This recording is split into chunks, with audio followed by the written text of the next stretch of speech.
Hello everyone, welcome back to my YouTube channel English literature zone. आज के video में हम लोग एडल्स हक्सली के काफ़ी famous novel brave new world को डिस्कस करने वाले हैं। काफ़ी टाइम से रिक्वेस्ट आ रहा था इस वाले टॉपिक के लिए। ये जो नोट्स है इसमें मेनली हम इंट्रोडक्शन के बाद इस नॉवल का समरी डिस्कस कर रखे हैं। उसके बाद अबाउट टाइटल के बारे में थोड़ा सा एक पेज डिस्कस किए हुए एंड में कंक्लूजन है, ठीक है। क्योंकि बहुत सारे स्टूडेंट का कमेंट आ रहा था कि एग्ज़ाम कल ही है, तो इस वजह से जल्दी जल्दी में हम इतना नोट्स रेडी करके वीडियो अपलोड कर रहे हैं, ठीक है। और अगर आप लोग के सिलेबस में ये वाली नॉवल है एडल्स हक्सली की, तो कंफर्म ये वाली वीडियो आपके लिए काफ़ी हेल्पफुल होने वाली है। नोट्स का लैंग्वेज भी हम काफ़ी ईजी रख रखे हैं। तो स्टार्ट करते हैं इंट्रोडक्शन वाले सेक्शन से। इंट्रोडक्शन में है, brave new world is one of the most famous dystopian novel written by एडल्स हक्सली। कि ब्रेव न्यू वर्ल्ड जो है सबसे प्रसिद्ध डायस्टोपियन नॉवल में से एक है, जिसको कि लिखा गया है एडल्स हक्सले द्वारा। आप लोग को पता होगा डायस्टोपियन नॉवेल्स जो होता है टाइप ऑफ साइंस फिक्शन होता है, जिसमें कि मेनली फ्यूचर में जो है साइंस या टेक्नोलॉजी की वजह से सोसाइटी पे क्या गलत असर पड़ेगा ना, वो दिखाया जाता है, ठीक है। किस तरीके से जो साइंस टेक्नोलॉजी है पूरी तरह से सोसाइटी पे कंट्रोल करेंगे, लोगों पे कंट्रोल करेंगे, तो वो दिखाने की कोशिश की जाती है। It is set in a futuristic society known as the world state. की इसकी जो सेटिंग रखी गई है ना, एक फ्यूचरिस्टिक सोसाइटी, इट मीन्स भविष्य के समाज पे रखी गई है, जिसका कि नाम दिया गया है वर्ल्ड स्टेट, ठीक है। Where science and technology control human life. और बताया गया है कि वर्ल्ड स्टेट जो फ्यूचर में सोसाइटी आने वाली है वर्ल्ड स्टेट नाम की, तो उसमें क्या होगा ना कि साइंस और टेक्नोलॉजी जो है ना पूरी तरीके से नियंत्रित करेगी मानव के जीवन को। और कब की सेटिंग रखी गई है, एक फ्यूचरिस्टिक सोसाइटी तो हम बता ही दिए जिसका नाम वर्ल्ड स्टेट है। और अगर साल की बात करें तो 2540, मतलब अभी जैसे 2026 चल रहा है ना, मतलब 2540 की सेटिंग रखी गई है। मतलब अप्रॉक्स समझ लो आज से 514 ईयर्स अप्रॉक्स आगे की सेटिंग रखी गई है, उस समय के बारे में बात किया गया है। People do not have freedom. बताया गया है कि उस समय की सोसाइटी में क्या हुआ कि लोगों के पास फ्रीडम नहीं होगा, उनके अंदर भावनाएं नहीं होंगी, इमोशंस नहीं होगा, और कोई उनका रियल रिलेशनशिप इतना सच्चा संबंध नहीं बन पाएगा। Everything in planned by the government to keep society stable and peaceful. और उस समय के वर्ल्ड में, फ्यूचरिस्टिक वर्ल्ड में क्या होगा कि सारा कुछ जो है ना वो प्लान किया जाएगा गवर्नमेंट के द्वारा, मतलब सारी योजनाएं बनाई जाएगी सरकार के द्वारा, जिससे कि सोसाइटी को स्टेबल रखा जा सके और सोसाइटी में शांति बनी रहे, ठीक है। मतलब सारा कंट्रोल गवर्नमेंट के हाथ में होगा at the end. It was written in 1931, कि इस नॉवल को जो लिखा गया 1931 में लिखा गया एंड पब्लिश इन 1932 में पब्लिश करवाया गया है। अब हम लोग का एनालिसिस ऑफ द नॉवल का सेक्शन आता है। The novel begins at the central London hatchery and conditioning centre. की नॉवल जो स्टार्ट होता है एक लंदन के हैचरी से स्टार्ट होता है। हैचरी वो जगह होती है, अगर अभी के कॉन्टेक्स्ट में बोलें, कि जहाँ पे ना अंडों से होता है ना चिक्स निकाला जाता है, मतलब मुर्गी का छोटा छोटा बच्चा निकलता है, तो वहाँ पे अंडे को सेकने के लिए मशीन रखा जाता है, तो मशीन की हेल्प से अंडा सेका जाता है, फिर उसमें से छोटी छोटी मुर्गियाँ, छोटे छोटे चिक्स निकलते हैं, ठीक है।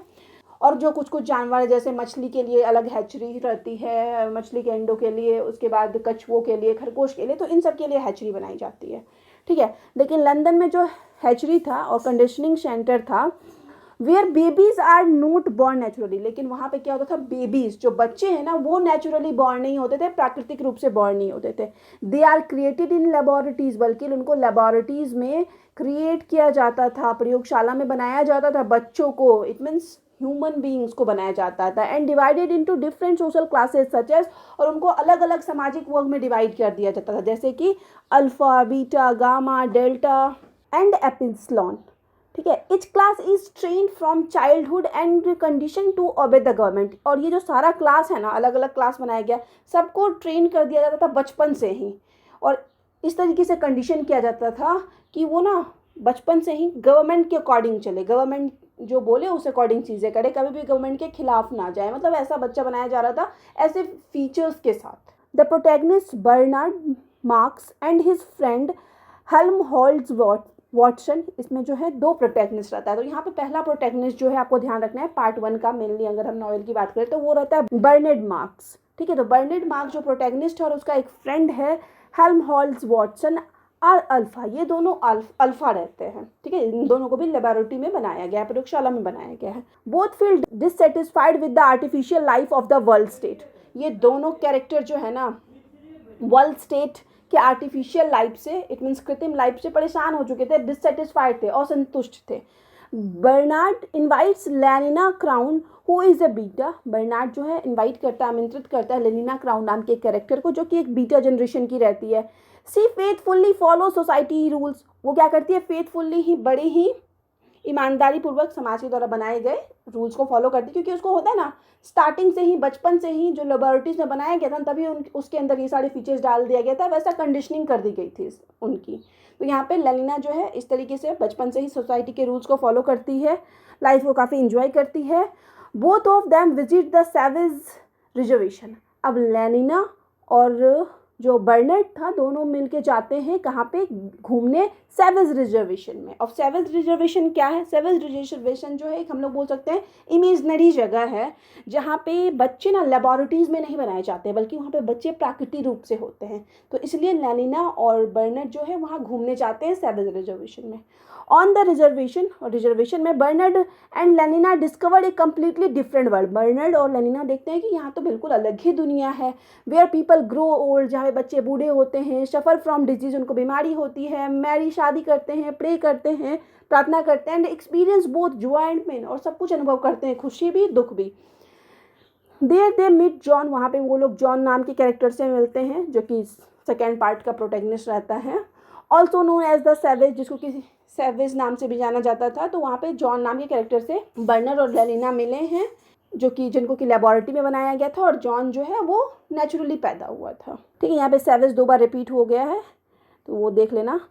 हु आर बॉर्न नेचुरली, कि जॉन जो है नेचुरली बॉर्न हुआ था, raised by his mother Linda, और उसको जो बड़ा किया गया था उसकी माँ लिंडा के द्वारा किया गया था। John grows up reading Shakespeare's and believe in love, honour, morality, truth, freedom and emotion, कि जॉन जो है बड़ा हुआ था शेक्सपियर्स के वर्क को पढ़ते हुए, तो इस वजह से वो काफ़ी यकीन करता था प्यार में, सम्मान में, मोरालिटी में, नैतिकता, सच, स्वतंत्रता, और इमोशन मीन्स भावनाओं में। लेकिन वहीं जो लेबोरेटरीज में बच्चे क्रिएट किए जा रहे थे तो उनके अंदर कोई इमोशन, कुछ भावना, ये वो, शादी, ऐसा वैसा कुछ उनको ना इस तरीके से कंडीशन ही नहीं किया गया था कि वो ये सब सोचे। Bernard discovers that Linda is the woman who was separated from the director of hatchery.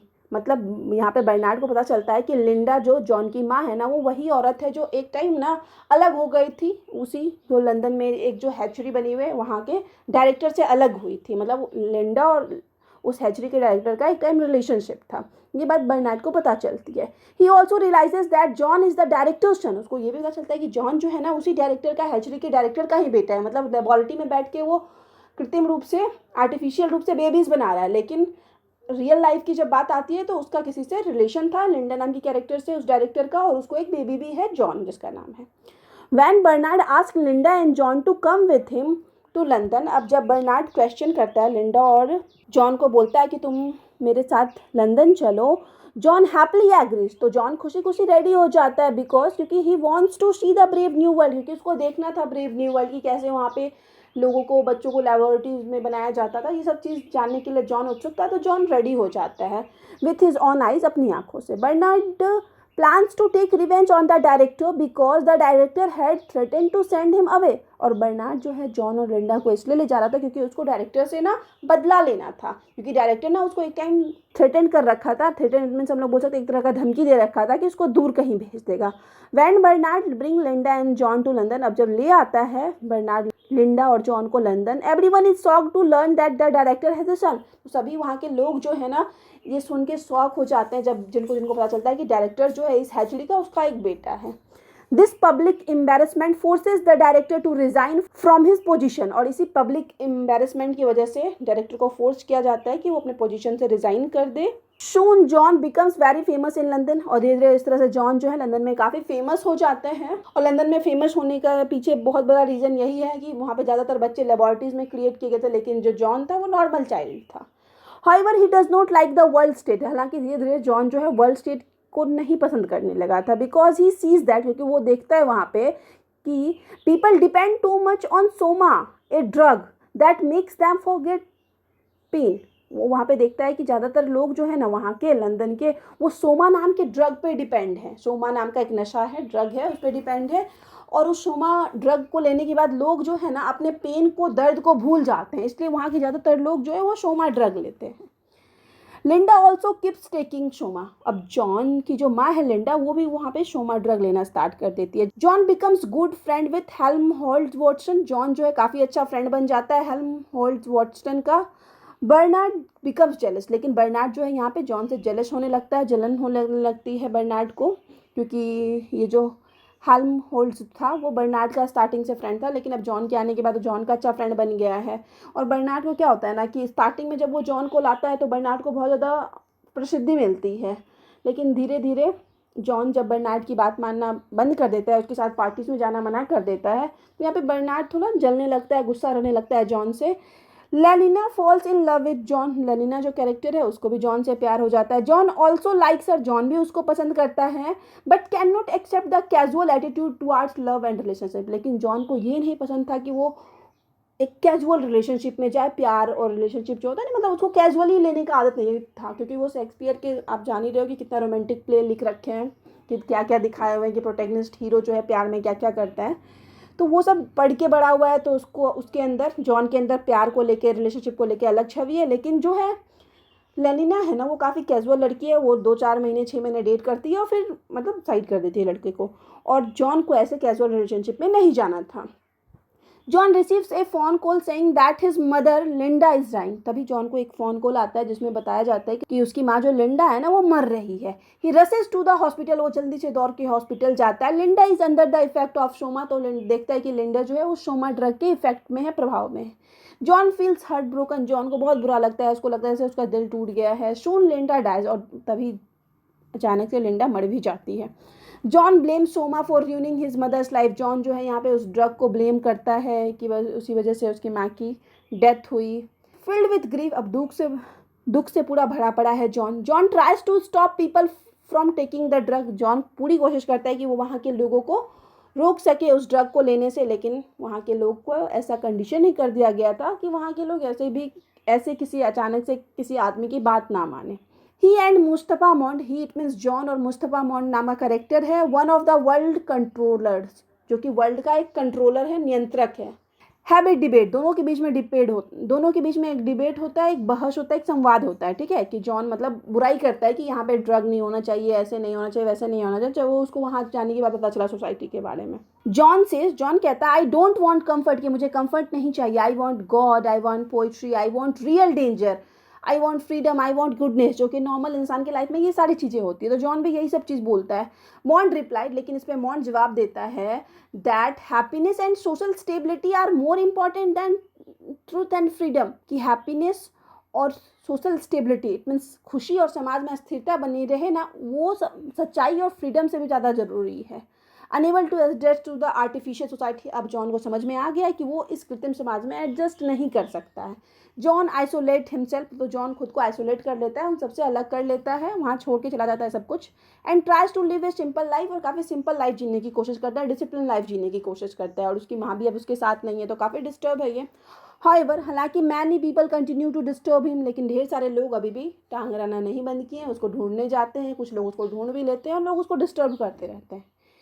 लेनिना also arrives to meet him, Lenina भी वहाँ जाती है उससे मिलने के लिए, और ढेर सारे लोग उसको लेके आकर्षक रहते हैं कि वो नेचुरली पैदा हुआ था, तो इस वजह से लोग उसके पीछे पड़े हुए हैं, उसका वीडियो बनाते हैं, भेजते हैं, तो ये सब चलता रहता है वहाँ पे, ठीक है। लेनिना भी पहुँचती है वहाँ पे जॉन से मिलने के लिए इन कन्फ्यूज़न एंड एंगर, लेकिन जॉन जो इन सब चीज़ों से फ्रस्ट्रेट हो चुका था, गुस्सा था, वो क्या करता है, John laces out at her, John उस पर अचानक से प्रहार कर देता है, आक्रमण कर देता है।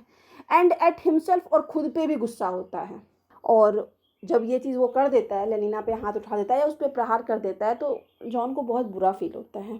Finally unable to bear the conflict between his ideals and reality, और अंततः वो मतलब इस कन्फ्लिक्ट को, इस संघर्ष को बर्दाश्त नहीं कर पाता है, और कि उसके आइडियल्स इट मीन्स उसके जो आदर्श हैं और जो वास्तविकता है उनके बीच जो डिफरेंस है, उस चीज़ को वो बहुत टाइम तक बर्दाश्त नहीं कर पाता है। John ends his on life, John क्या करता है, खुद का लाइफ खुद से खत्म कर देता है, इट मीन्स आत्महत्या कर लेता है, ठीक है। और इसी आत्महत्या के साथ जो हम लोग का स्टोरी है ना वो खत्म हो जाती है कि जॉन मर गया सोसाइटी से परेशान होकर, ठीक है। अब यहाँ पे हम थोड़ा सा टाइटल के बारे में लिखे हैं, उसके बाद कंक्लूजन आ जाएगा। The title brave new world is taken from William Shakespeare's play the Tempest, ध्यान रखना है ऑब्जेक्टिव के पॉइंट ऑफ व्यू से भी कि टाइटल जो लिया गया है विलियम शेक्सपियर के प्ले द टेम्पेस्ट से लिया गया है। उसमें मिरिंडा नाम की कैरेक्टर है जो कि एक्ट 5 सीन्स 1 में स्पीच देती है, उसी के स्पीच से लिया गया, और वो speech O brave new world that has such people in it, इस तरीके का लाइन वो मिरिंडा यूज़ कर। Miranda sees this words with wonder, innocence and excitement when she sees new people for the first time. Miranda ये इन words का use करती है आश्चर्य की वजह से, इनोसेंस की वजह से और एक्साइटमेंट की वजह से, ठीक है, जब वो पहली बार बहुत सारे लोगों को देखती है। हाउएवर, हालांकि Huxley uses this title ironically, लेकिन हक्सले जो ऑथर है ना वो आयरनिकली इट मीन्स व्यंग्य पूर्वक इस टाइटल को यूज़ करते हैं, व्यंग्यात्मक तरीके से यूज़ करते हैं। The brave new world in the novel is not truly brave और आइडियल, कि ब्रेव न्यू वर्ल्ड जो कि टाइटल दिया गया है, दिखाया गया है, वो किसी भी तरीके से ना तो ब्रेव है ना ही आइडियल है। The world State people have no freedom, कि ब्रेव न्यू वर्ल्ड में जो वर्ल्ड स्टेट के लोग हैं उनके पास ना तो आज़ादी है, ना फैमिली है, नो रियल लव, ना तो कोई सच्चा प्यार करने वाला है, ना इंडिविजुअलिटी, ना उनकी कोई अपनी पहचान है। They are controlled by technology and the drug soma, और उन पे किस चीज़ का कंट्रोल है, टेक्नोलॉजी का कंट्रोल है, उन पे जो नियंत्रण है टेक्नोलॉजी का है और ड्रग सोमा का है। तो समझ में आ गया कि किस तरीके से व्यंग्यात्मक रूप से ये टाइटल यूज़ कर रखे हैं जो ऑथर हैं अडल्स हक्सले। अब हम लोग का कंक्लूजन आता है। कंक्लूजन में है दस the novel brave new world is a warning against excessive technological control, कि इस तरह से हम लोग का जो वर्क है ब्रेव न्यू वर्ल्ड वो एक वार्निंग है, एक चेतावनी है बहुत ज़्यादा टेक्नोलॉजिकल कंट्रोल को लेके। थ्रू द नॉवेल, इस नॉवेल के माध्यम से हक्सले सोच दैट, ऑथर हम लोग को दिखाते हैं कि true happiness can not exist without freedom, love, truth and emotion, की सच्ची जो हैप्पीनेस होती है ना, खुशी होती है ना, बिना आज़ादी के, बिना प्यार के, बिना सच्चाई के, बिना इमोशन के नहीं मिलती है सच्ची खुशी। इट रिमाइंड अस, ये नॉवेल जो हम लोग को याद दिलाता है that comfort without freedom is a form of slavery, कि अगर आपको कंफर्ट दिया जा रहा है, आराम दिया जा रहा है, बिना आज़ादी दिए आपको, तो वो एक तरह का स्लेवरी है, वो एक तरह का गुलामी है, कि आपको कोई पिंजरे में बंद करके या एक घर में कैद करके हर तरह का आराम दे रहा है, तो वो क्या है, वो फ्रीडम थोड़ी है, वो तो गुलामी है, स्लेवरी है। The novel also reflects idols Huxley belief, ये नॉवेल जो है एडल्स हक्सले के मान्यताओं को, बिलीफ को भी प्रतिबिंबित करता है दैट कि literature and truth have the power, कि लिटरेचर इतने साहित्य और सच्चाई के पास वो पावर होता है to reveal the reality of society, कि वो सच्चाई और ट्रुथ यही दोनों चीज़ के पास पावर होता है कि वो समाज की जो है ना वास्तविकता को रिवील कर सके, समाज की वास्तविकता को प्रकट कर सके, प्रतिबिंबित कर सके, दिखा सके, ठीक है। तो यहाँ पे हम लोग का नोट्स वाला सेक्शन खत्म हो गया। वीडियो अगर आपको अच्छा लगा, आपके लिए हेल्पफुल है, तो आप लोग वीडियो को लाइक करना, चैनल को सब्सक्राइब करना और कमेंट करके बताना आगे आपको कौन से टॉपिक पे वीडियो चाहिए। मिलते हैं नेक्स्ट वीडियो में नेक्स्ट टॉपिक के साथ।